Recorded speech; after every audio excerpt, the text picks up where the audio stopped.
sem pistas hoje também. Irmãzinha, onde você está? Vamos descansar por hoje. Podemos tentar novamente amanhã. Você é um ótimo irmão mais velho.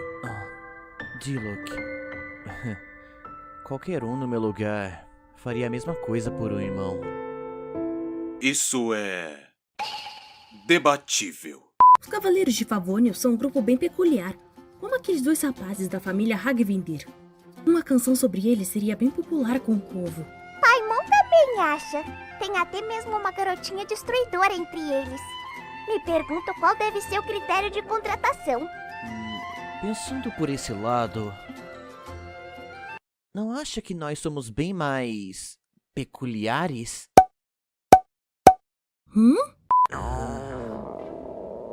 Eu tô com fome. Olhem ali! Ladrões de tesouros. Eles devem ter limpado a área toda de ingredientes. Não me surpreende. Eles acabaram com tudo. Como que nós vamos conseguir carne agora? Carne.